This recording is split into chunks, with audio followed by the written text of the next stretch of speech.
Going to be talking to us or give us a very good morning to you. You're here to talk to us about the insights into the Russian debacle, the threats possibly being made on the invasion of Ukraine. Good morning. Welcome to the program.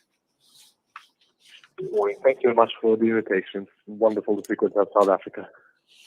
Thank you indeed. And we do pray and hope that there is going to be a truly positive outcome. We do hope there isn't going to be an insurrection into your country.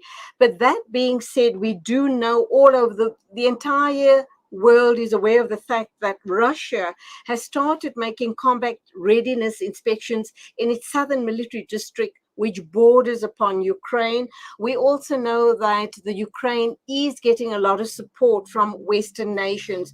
What exactly is the situation on the ground as we speak? Well, the reality is that Russian troops are over the border with Ukraine, and that's why any number of calamities is possible. And the reason why that's possible, because Mr. Putin, the president of Russia, has laid down his vision quite clearly time and time again, that he wants to destroy the Ukrainian state as it is right now and to join it with Russia, because there's this ambition for Russia becoming, going back to the time when it was an empire and joining Ukraine with it.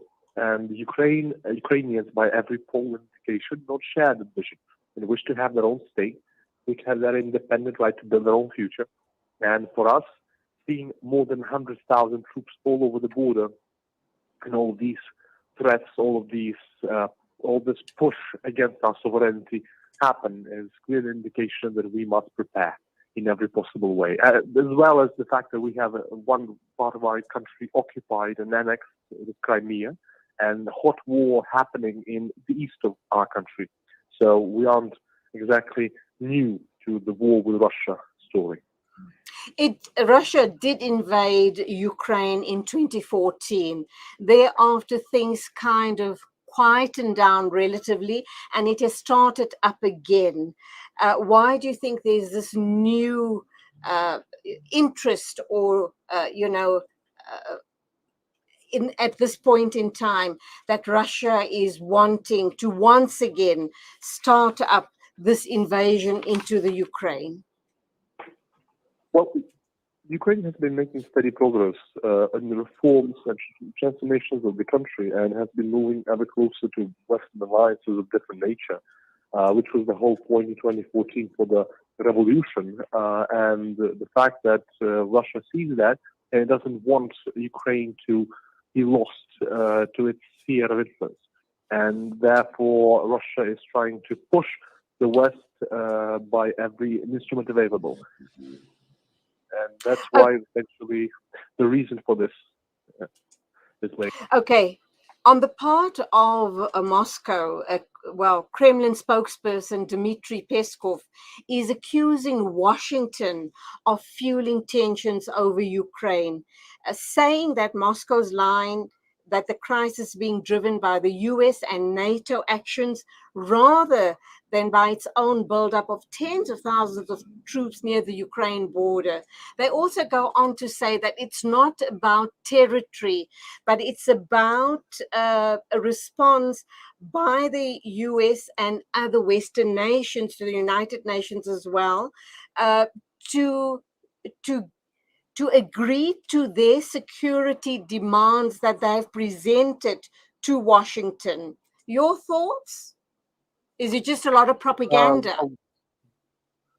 It is very much an illusion that Russia is trying to draw that comparison with the fact that NATO basically has time and time again said to Russia, and we are repeating to Russia, that Ukraine is a sovereign state, able to choose its alliances, able to structure its foreign policy in a way it sees fit.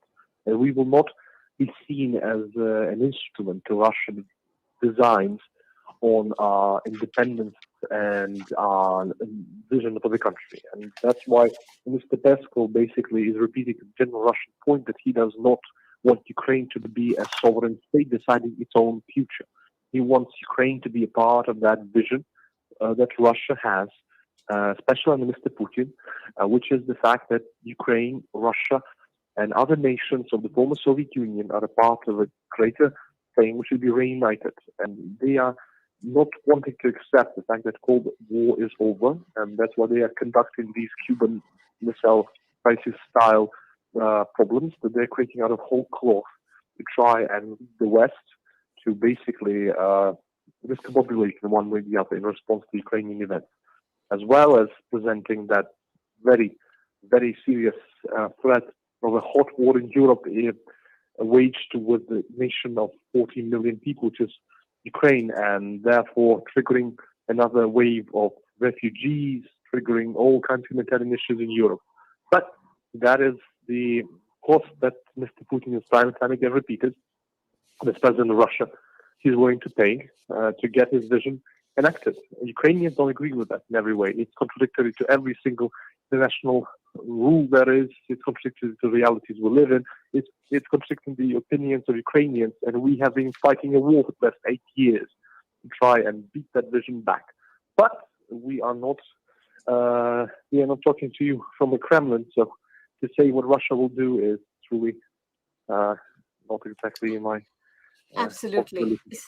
Yeah. Sadly, we also know that wars mean big business for certain countries and certain countries' interests. But also, having said that, are you confident in the fact that you've got the United States, Britain, and certain other European countries and NATO backing you and supporting you as Ukraine if Russia does in fact invade Ukraine?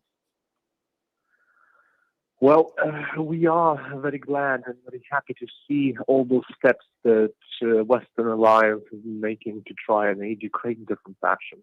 While we still see that as far as the big war starting up, we need something even more concrete.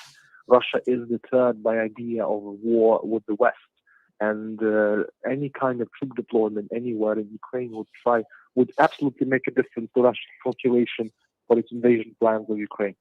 So we very much appreciate the help we are getting, and basically with the possibility of full-scale war happening in Ukraine, that's very much welcome. We have been expecting much more, because let me remind you that Ukraine has given up its nuclear weapons arsenal, something that is not unfamiliar to South Africa.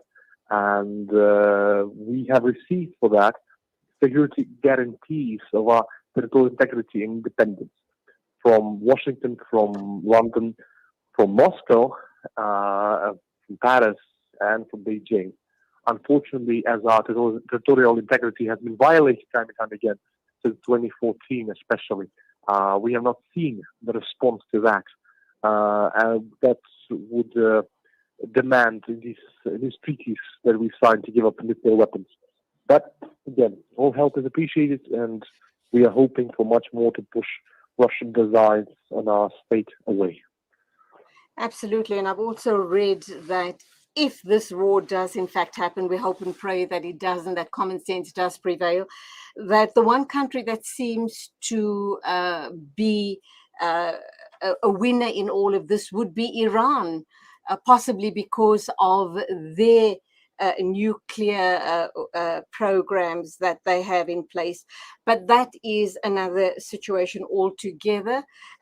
In terms of your preparedness, Ukraine, if the inevitable does happen, we also know the one issue is your preparedness. And if this insurrection does in fact happen, the repercussions will be felt all around the world, very especially with your immediate neighbors, and then all around the world. So it would be a sad day if it does in fact go ahead. First, your point is very much correct in Iran. I must mention that in general, global politics is interconnected. So if things happen here and the only response is the weapons supply to Ukraine, that will have its repercussions, but it has repercussions to other crises all around the world. There are many situations waiting to blow, and if the West does not show resolve here, then as far as international rules that the West pretends or portrays and repeats that it protects, they will mean nothing for all the other crises around the world, including the Iranian situation. Everywhere. Second, if I Sviatoslav, may, your point about the Russian invasion, you repeat this point, insurrection. The reality, it has been and will be if it happens. We are very much hoping for common sense from Moscow. But if it happens, this will be an invasion. It's by no means an insurrection. Russia has the second biggest army in the world. It has second biggest nuclear arsenal in the world. It has Black Sea Fleet ready to attack Ukrainian ports. And this will be very much an invasion, and the invasion of truly unseen character since Second World War. absolutely, and we hope and pray that it doesn't come to that. We pray for your safety and your people's safety. Thank you indeed for talking to us this morning, and we will be watching the space very, very closely. Good day to you. Thank you very much for your interest. All the very best. Thank you. It is exactly 9:50 a.m. and we move right into our next interview with Islamic Relief about their Orphans Endowment Waqf program. Nabila Mayed, Media Coordinator of Islamic Relief South Africa, will be joining us in literally a minute. What makes Randary Jewelers the